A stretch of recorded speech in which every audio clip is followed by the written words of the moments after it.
Alright, hello YouTube, this is Hunter Surge of the Brawler Cafe. Today I am bringing you a deck profile of the deck I used in the Bakugan Resurgence draft we had just last week at the Upper Hand, which I won...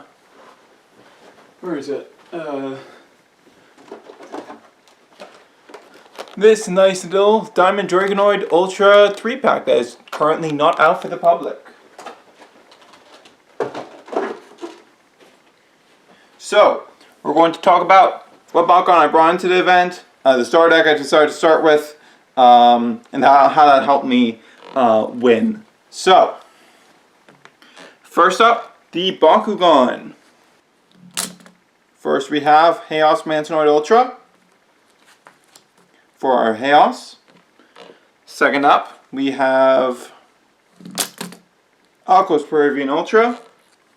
And lastly, we have Pyrus Serpentes. So, the idea here was very basic. I wanted to bring the Chaos Halcor star set. Basically, we were allowed to use any of the 6 star sets. We could either buy one at the event as part of our entry, or we could reconstruct one that we already had. And as with the pre-release events that they did for Age of Orlus in the States, we were allowed to bring in any Bakugan or Bakugors that we wanted. So my idea was pretty basic. I want Chaos Halcor, so I need Pyrus and Chaos, and I want to have 3 magic shields so I can just land everything on a magic shield and take advantage of that. It will also make some cards in, also makes Consort in the Chaos Halcor star set better. Like, Consort is not a fantastic card unless you can use it on a magic shield. So by making sure I have plenty of magic shields on my team, I ensure that, yeah. Did not have access to Pyrus Nobilius. If I did, obviously I would have used that instead of Pyrus Serpentes. I was basically just going, okay, I'm going to bring in the highest B-power things I can find, from Pyrus and Chaos. And then for Aquos, I'm going to bring in Peruvian. Because I didn't want to bring in a Pyrus Dragonoid Ultra, because 1, I don't have one, because it's not reliable, and Pyrus Nobilius outclasses it. And 2, because Pyrus Dragonoid Ultra is unreliable. And also Nobilius isn't available. So, like, my magic shield options for Pyrus, like, weren't worth it. So, I just went with, I have 3 magic shields between these 2. That'll be enough. I'll just bring a high B power Pyrus boy. So I went with Serpentes. It was either him or Mantanoid. And with Serpentes, there was the chance I could pull Hyper Serpentes, which did not happen. But I could pull him, and he's 600B. So, best you can get. Don't have Titan Dragonoid. Could have gone with that either instead if I had that, but I didn't. Peruvian, nothing much to say here. He's Aquos, which has lots of good low rarity cards in Bakugan Resurgence, so I want Aquos on my team. And he brings 2 magic shields, so that ensures that my entire team can have magic shields, and that was very crucial to my success at the event. And lastly, we have Mantanoid. The Chaos choice is basically, okay, something Chaos with a magic shield that has a high B power. If I had Gortheon Ultra, much like with Nobilius, I would have gone with that, but I'm not getting Gortheon Ultra just for a draft event, so I went with Mantanoid instead, and I think that's preferable because I did end up pulling, well, not quite pulling, we'll get into that, a Maximus Mantanoid that I did evolve into once, and it was helpful, so, you know, there's that. Yeah, it was just high B power, brings magic shields. That's all I need. That's all I really need, because magic shields are really good.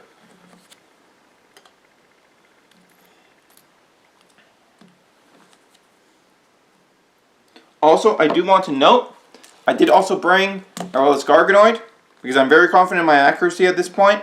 So even if I only had 1 or 2 Flaming Fists, I would still be able to land him. And basically my idea with him was, okay, if for whatever reason my pulls go in such a way that I would be safe kicking out one of these 3 factions, then I can stun in Aurelius Garganoid, and he's a big 1350 boy. So, you know, he's just as big on a Magic Shield or a Flaming Fist, so either works for him. So yeah, with that said, let's get into the cards. I'm going to just lay these out one at a time, unlike I normally do, because, you know, this is in a constructed deck and there wouldn't really be enough space because of that. So first, starting with the 1 cost, we have 2 copies of Dark Waters. Now, one thing I do want to point out right here at the start, we were allowed to trade among ourselves when we were building our decks.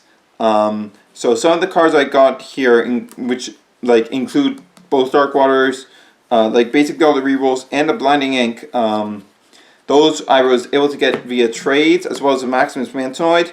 Now that was not a very worthwhile trade in the long run because I traded a Titan Trox Ultra for that. There's sometimes you make decisions that you instantly regret, but it's okay. Sometimes you've just got to do things. But regardless, 2 Dark Waters, fantastic reroll card. Plus 200B, which is on par for 1 cost, and you want all the B power gain you can get in a limited format like this. 1 Deep Dive. This is another good reroll. Draws a card, 1 cost, good stuff. Aquify. I actually thought that this would be pretty decent. Basically, the idea is if my opponent, by chance or by consort, manages to take one of my magic shields, I can drop consort to take my magic shield back. That's the general idea with having that there. So that's it for the 1 costs. 2 costs. First we have Blinding Ink. This card is amazing. Great negate. Negates basically any relevant card. So great. 2 energy draw. Above par, B power gain. What more could you ask for? Light's Courage. This of course comes with the starter set I chose. This is part of the reason why I chose the starter set, because I would get access to Light's Courage because this card is amazing. And when I'm a Magic Kill deck that's going to be very easily able to get an early lead, it's going to be an amazing card. Chaos Blessing. I just threw this in because it's to lower the cost curve in my deck from what the starter set started at, and because like if I'm gonna have some damage boosters in here anyways, I'd rather them also be rerolls just in case. 2 copies of Stoic Shot. This is a card that barely ever you have space for in constructed decks, but when you're in Domination, it's a useful +1 draw card, so it's decent. 2 Hot Potato. This is great in draft format because, especially when you're going against a field that is not as good at accurate rolls as you are.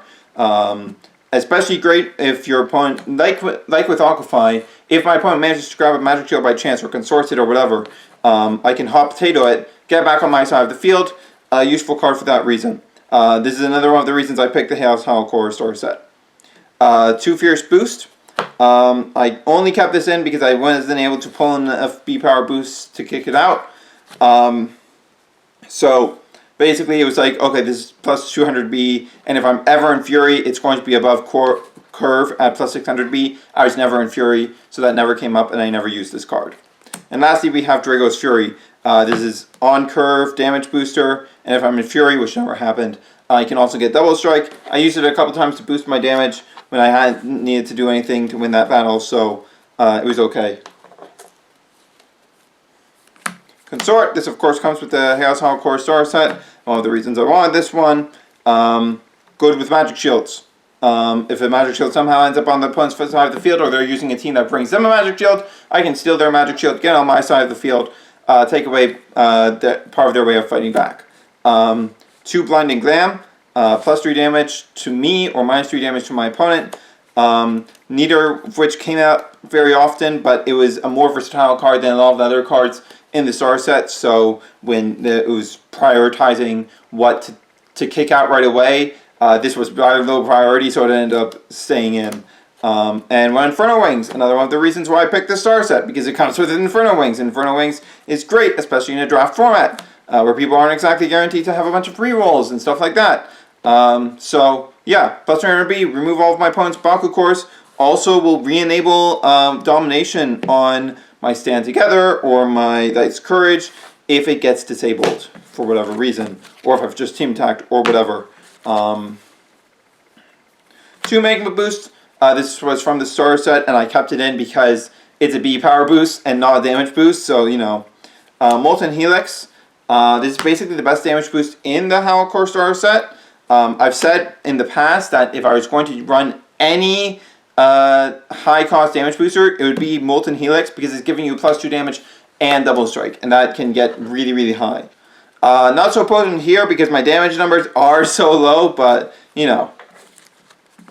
So that's it for the actions. I took out like everything that was super high cost because high cost cards cause you to brick and not have cards to play. For heroes, I pulled one Shargo Ronin. Mod that in there because Shargo Ronin is a great one drop that will just give you more of an edge for the entire game.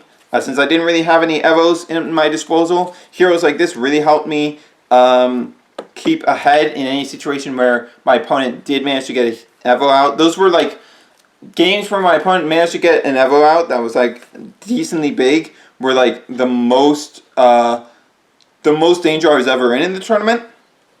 The one game I lost all tournament was to my opponent dropping a Chaos Howlcore Evo. Someone else who was using a Chaos Howlcore sword set.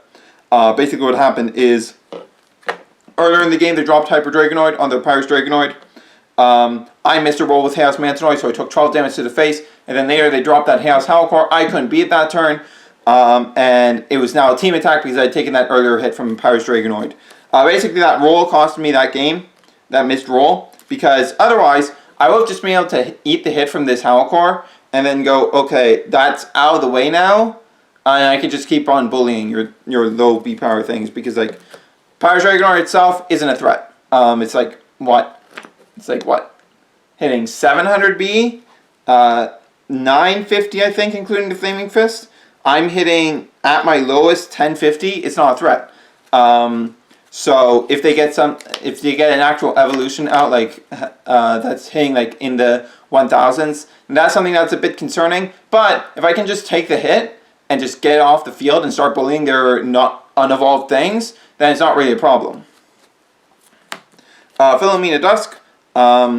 This game of the star set was really good in this format because, hey, helps me make up for the fact that I don't have an Evo. Allows me to continue to keep advantage in my side of the field.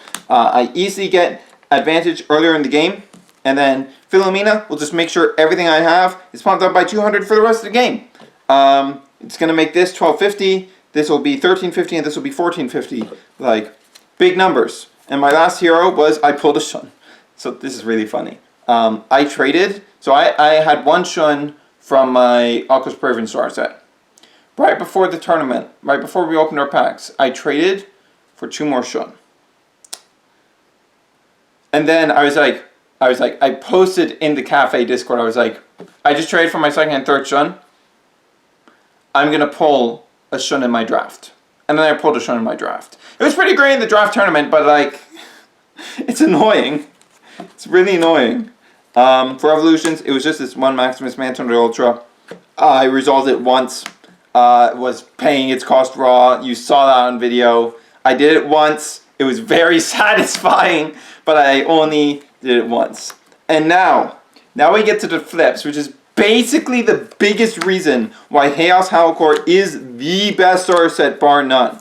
See, you will notice something about the number of flips in this deck compared to the number of flips in every other starter set. This is the only starter set in the entire game that's been released so far that only has 9 flips. All of the others have 10 flips. And you know what's more? This one has like decent flips. Like we have there's no utility flips in here. In all the Battle Brawler starter sets except this one, there's like at least 1 utility flip in there, mucking things up. That's completely useless. And this is even the case in most of the Resurgence starter sets too, and those don't even get non-X flips, so like they're even worse by default. So that's not great. But this in here we get 1, 2, 3, 4, 5 non-X flips. One of them is stand together, and Halt Unknown was actually fairly useful because like 3 players, like half of the tournament was had Darkest Nihilus Ultra on their team. So this was useful for just stopping that. Like that was one of the most threatening things on the opposing teams because like most of them pulled at least 1 Hyper Nihilus Ultra and they were able to get that off once or twice. And being able to just flip into Halt Unknown and stop it for 1 was pretty handy. It was a pretty handy thing because that was one of the most threatening things on those opposing teams. And to be able to just take that hit while also stopping a bunch of the damage with Halt Unknown was fairly useful. But overall, I didn't really need these flips. I honestly could have cut some if I had like pulled more B power boosters. Because like I I didn't lose. I wasn't losing battles, except for that one game where I took like those big hits because of that Mantinoid miss. I wasn't losing battles. I was just winning every battle because I hit a magic shield every single turn. And my guys were too big. Most of the time I didn't even have to play action cards to win my battles, which is why I never got into Fury to activate that stuff. But yeah, Chaos Howlcore is a pretty good starter set because like you're just getting good value cards, like some really powerful cards. But of course, I understand that actual pre-releases don't allow you to get the Chaos Howlcore one. So if I'm being honest, I'm excited to see how my general philosophy for draft will translate into an 8 or less pre-release if Upper Hand ever gets one, because it's been a month and there's been no updates. But regardless, yeah, this was my draft build. Hope you guys enjoyed this lesson in how to draft in the draft format that only Upper Hand will do ever and only once. But hey, I won a Diamond Dragon Ultra 3-pack out of it, so I think that's a pretty good deal.